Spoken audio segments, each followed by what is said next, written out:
Hello, you're watching Beyond Budget Headlines, and today we are literally going to go beyond the headlines as we delve into the intricacies of the budget, its different elements. In the last few years, there has been a lot of debate around the significance of the budget exercise. One of the arguments is that a large part of the tax revenue that comes to the government is from outside the budget. Why should you then bother about the budget? Here's why. The budget lets you, the citizen of India, know where the government is spending its money. It helps you understand the tax structure and therefore the governance structure. If you're a business owner, then you want to know what the budget has in store for you. And if you are tracking the Indian economy, then there's no better place than to start with the budget. Welcome to the show, AKB. So today you are going to take us through the various elements of the budget, starting with the budget speech. Now, we know there are two parts. Why don't you tell us what are these, what is the significance of both these parts and what are the parts we must pay attention to? Yes, the budget speech is the most important and most visible part of the entire budget exercise that every government has to undertake once in a year at least. But the interesting thing about the union budget speech is that there is no provision for the budget speech under the Constitution of India or any law. The budget speech is in addition to what is actually provided for and under various laws. So the law, the Constitution of India, under Article 112, 113, and 110A, actually requires that the government should present just three documents. One is the annual financial statement, the second is the demands for grants, and the third is the finance bill. Now, once the finance minister tables these three documents, the budget exercise technically should be over. But I think over the years, finance ministers, right from 1947 onwards, have been presenting a budget speech to provide an outline of what the government's key proposals are.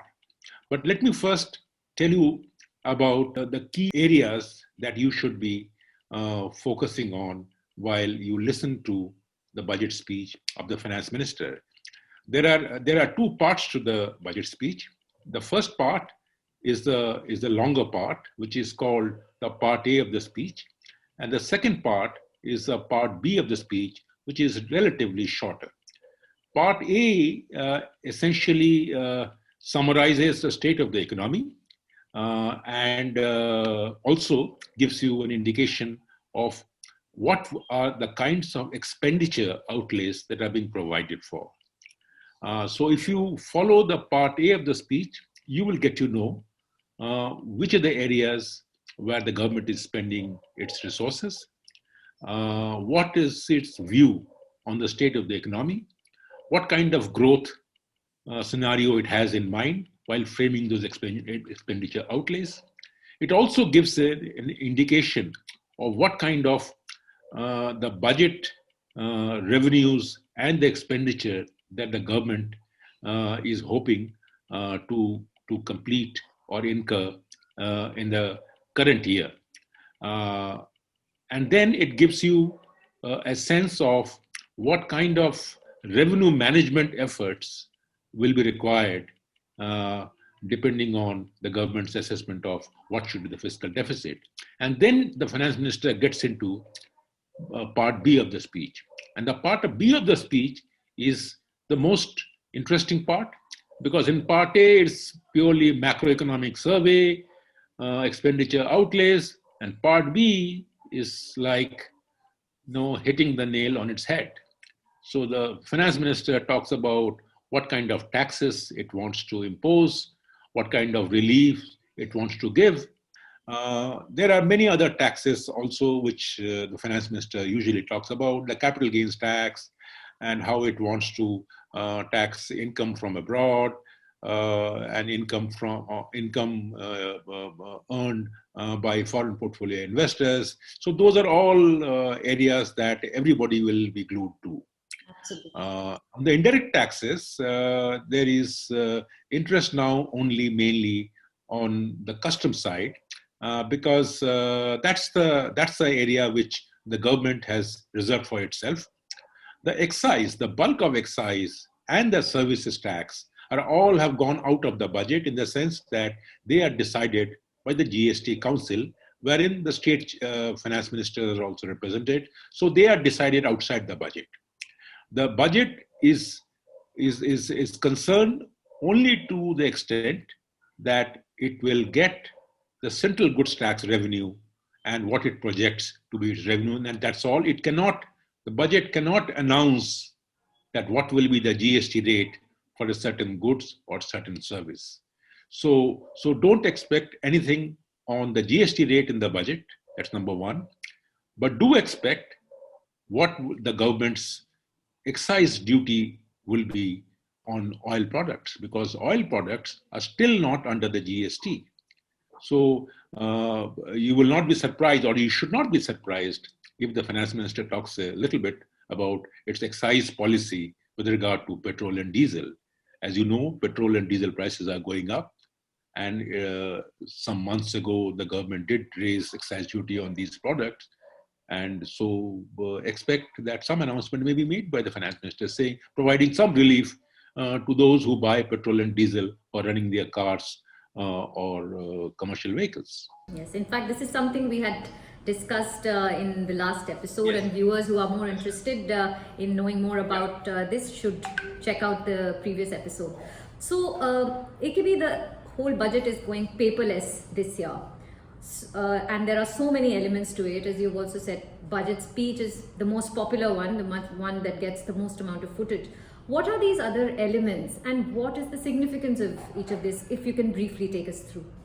As I said earlier, that there are three documents that are tabled in addition to the finance minister reading out her budget speech: annual financial statement, the demands for grants, and finance bill.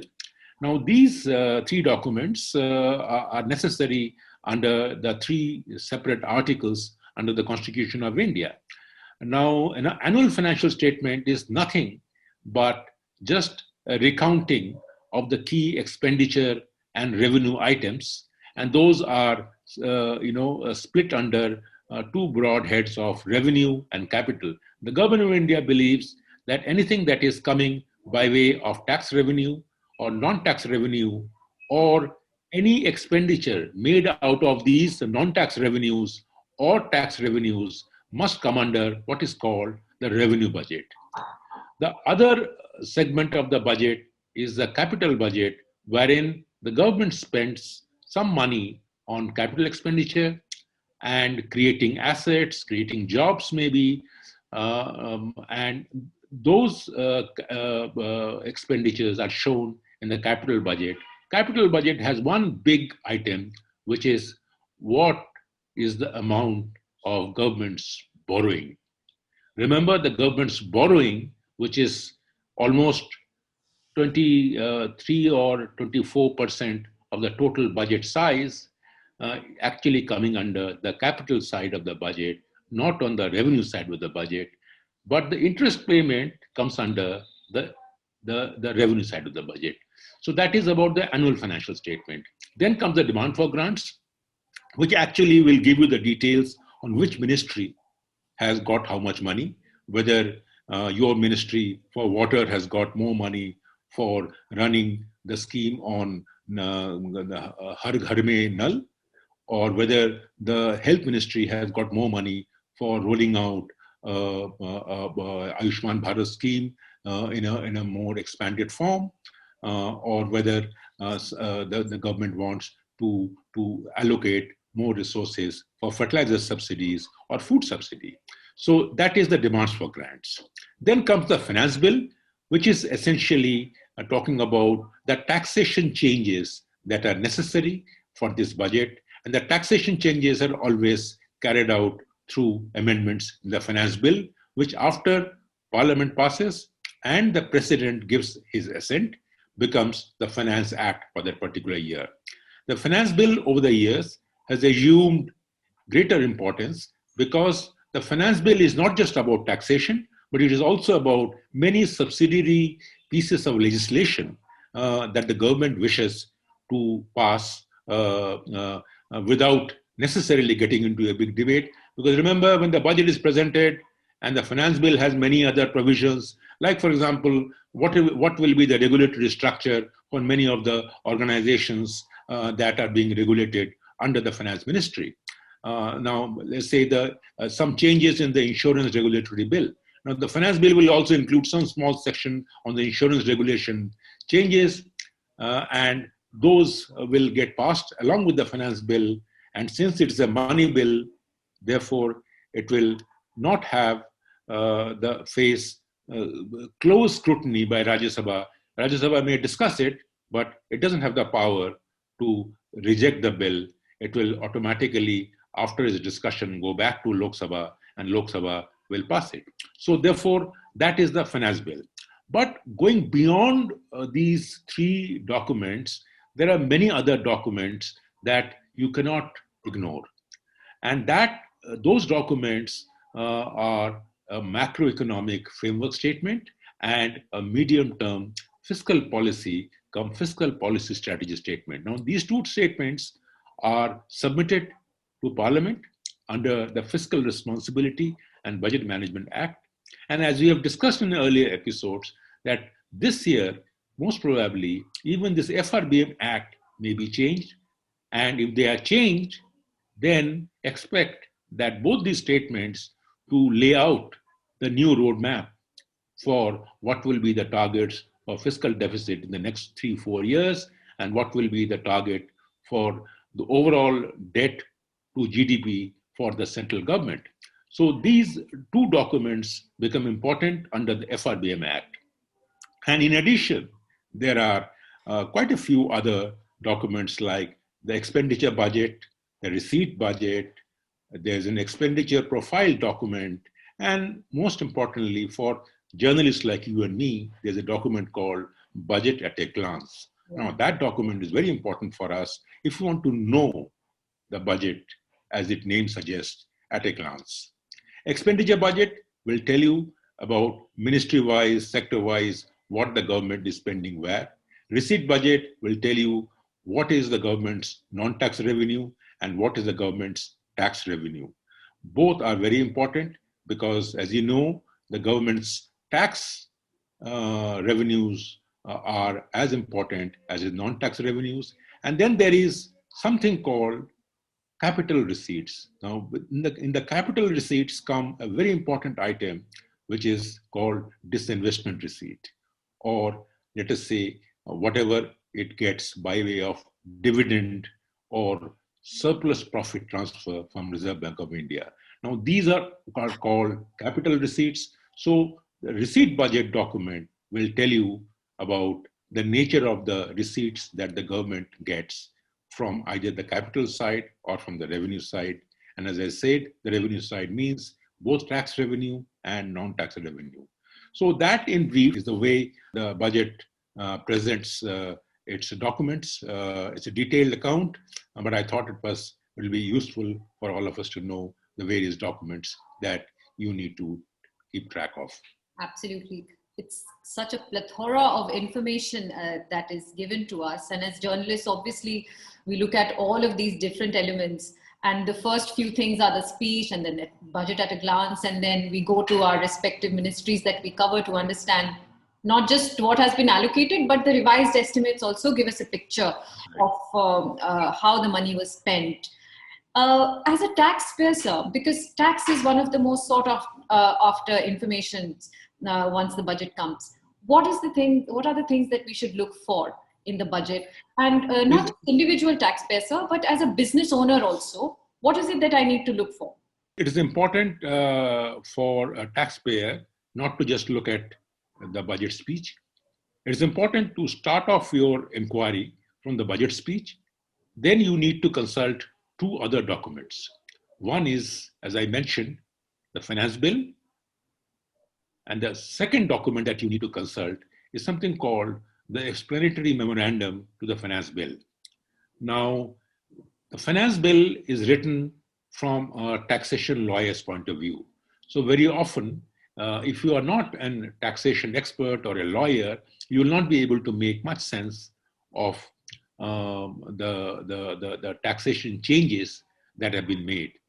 So therefore, you need to read the budget speech to know that the finance minister has raised duty on this item by so many percentage points.